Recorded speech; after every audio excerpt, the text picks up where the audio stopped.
దేశ ఆర్థిక వ్యవస్థను దెబ్బతీయడానికి కొన్ని విదేశీ సంస్థలు కుట్రలు చేస్తున్నాయని బీజేపీ అధికార ప్రతినిధి శ్రీనివాస్ సోలంకి ఆరోపించారు. ప్రధాని మోదీ నాయకత్వంలో మన దేశం ఆర్థికంగా ఎదుగుతుందన్నారు. కాంగ్రెస్ ఎన్నికలకు ముందు ఇచ్చిన హామీలను అమలుపరచడంలో పూర్తిగా విఫలమైందన్నారు. తమ వైఫల్యాలను కప్పిపుచ్చుకోవడానికి విగ్రహాల రాజకీయాలను కాంగ్రెస్ నడుపుతుందన్నారు. కేవలం ఢిల్లీ పెద్దల మెప్పు కోసమే రేవంత్ రెడ్డి సచివాలయం ముందు రాజీవ్ గాంధీ విగ్రహాన్ని పెడుతున్నారని ఆరోపించారు. రాష్ట్రంలో రుణమాఫీ జరగలేదని, ఇప్పటికీ బ్యాంకుల ముందు రైతులు పడిగాపులు కాస్తున్నారని తెలిపారు. రాష్ట్ర అభివృద్ధిని పట్టించుకోకుండా కాంగ్రెస్ మంత్రులు సీఎం రేవంత్ రెడ్డి ఢిల్లీ చుట్టూ చక్కర్లు కొడుతున్నారంటున్న బీజేపీ అధికార ప్రతినిధి సోలంకి శ్రీనివాస్తో మా ప్రతినిధి శ్రీనివాస్ ఫేస్ టు ఫేస్. మనకు బీజేపీ అధికార ప్రతినిధి సోలంకి శ్రీనివాస్ ఉన్నారు. ముఖ్యంగా ఆదాని కుటుంబానికి బీజేపీ ప్రభుత్వం, మోడీ సర్కార్ పూర్తిగా ఆర్థిక వ్యవస్థను పూర్తిగా ఆయనకు అంటగడుతుంది, ఆయనకు లాభాలు చేకూర్చే విధంగా నిర్ణయాలు తీసుకుంటుంది అంటున్నారు. సరే, కాంగ్రెస్ పార్టీ చేసినటువంటి విమర్శల్లో నిజంగా ఏమాత్రం పసలేదనేటువంటిది అయితే అర్థమవుతా ఉన్నది. ఒకవైపు మీరు గౌతమ్ అదానీని విమర్శిస్తారు, రెండో వైపు ఏమో మీరు అధికారంలో ఉన్నటువంటి రాష్ట్రాలలో ఆయన ద్వారా వచ్చేటువంటి పెట్టుబడులను స్వాగతిస్తారు. నేనేం పెట్టుబడులు స్వాగతించొద్దని చెప్పట్లేదు, ఆయన పెట్టుబడులు పెడుతుంటే నేనేం వ్యతిరేకించట్లేదు. కానీ కాంగ్రెస్ పార్టీ గతంలో అధికారంలో ఉన్నటువంటి రాజస్థాన్లో 60,000 కోట్ల రూపాయలతోటి సోలార్ ప్లాంట్ని ఏర్పాటు చేసింది. దానికి MOU చేసుకున్నది గౌతమ్ అదానీతోటి.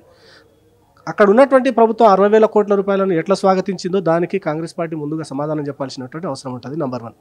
రెండవది, మొన్న జరిగినటువంటి దావోస్ పర్యటనలో రేవంత్ రెడ్డి గారు 12,500 కోట్ల రూపాయల పెట్టుబడులు గౌతమ్ అదానీ కంపెనీ నుంచి తెలంగాణ రాష్ట్రానికి తీసుకొస్తున్నా అనేటువంటి ఒక ప్రకటన చేయడం జరిగింది. 12,500 కోట్ల రూపాయల పెట్టుబడులను ఆకర్షించినటువంటి రేవంత్ రెడ్డి గారు, ఆహ్వానించినటువంటి రేవంత్ రెడ్డి గారు మళ్ళా అదే ఈడీ ఆఫీస్ ముందు అదే గౌతమ్ అదానికి వ్యతిరేకంగా ధర్నా చేయడము, ఇది ఏ రకమైనటువంటి ద్వంద్వ ప్రమాణాలు అనేటువంటిది అయితే చాలా స్పష్టంగా అర్థమైపోతా ఉన్నది కదా. దానికి కాంగ్రెస్ పార్టీ సమాధానం చెప్పాల్సినటువంటి అవసరం ఉంది. నిన్న ఈడీ కార్యాలయం ముందు ధర్నా చేసినటువంటి రేవంత్ రెడ్డి గారు ఆ 12,500 కోట్ల రూపాయలను ఎట్లా స్వాగతించినో పెట్టుబడుల రూపంలో, నువ్వు ఈరోజు దానికి వ్యతిరేకంగా ఎట్లా అక్కడ ధర్నా చేస్తున్నావు అనేటువంటిది అయితే ముందుగా వాళ్ళు క్లారిఫై చేసి ఉంటే బాగుండేది. ఇంకో విషయం నేనేమంటానంటే, చరిత్ర మొత్తాన్ని చదువుకోండి, భారతదేశ చరిత్రను చదువుకోండి. ఎక్కడ చూసినా కూడా ఈ దేశానికి వ్యతిరేకంగా ఈ దేశంలో ఉన్నటువంటి కొన్ని శక్తులే పనిచేసినాయి. అందుకనే విశ్వగురుగా ఎదగాల్సినటువంటి భారతదేశం ఈ రోజు కూడా ఈ రకమైనటువంటి పరిస్థితులలో ఉన్నది. దాంట్లో ఎలాంటి అవకతవకలు జరగకుంటే సెబీ పైన, ఈ వ్యవహారం పైన ఒక పార్లమెంటు జాయింట్ కమిటీ వేయమని చెప్పి డిమాండ్ చేస్తున్నారు. ఎందుకు వేయట్లేదు? మీరు ఒక సీనియర్ జర్నలిస్ట్గా మీరు ఈ రాజకీయాలను రోజు స్టడీ చేస్తూనే ఉంటారు. గతంలో ఈ దేశ సర్వోన్నత న్యాయస్థానం సుప్రీంకోర్ట్ ఆఫ్ ఇండియా ఏం చెప్పింది? దాని మీద జేపీ చేయాల్సినటువంటి అవసరం లేదు, అదొక తప్పుల తడక నివేదిక, దాంట్లో ఏ రకమైనటువంటి పస లేదని చెప్పేసి సుప్రీంకోర్ట్ ఆఫ్ ఇండియా తీర్పునిచ్చింది కదా.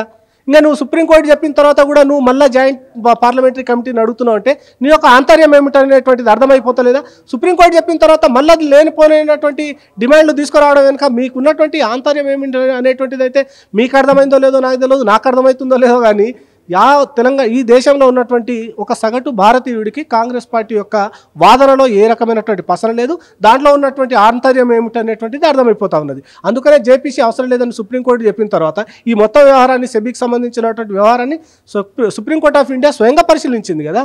సుప్రీంకోర్టు ఆఫ్ ఇండియానే చెప్పింది కదా సెబీ ఈ వ్యవహారం మీద జేపీ చేయాల్సినటువంటి అవసరం లేదని.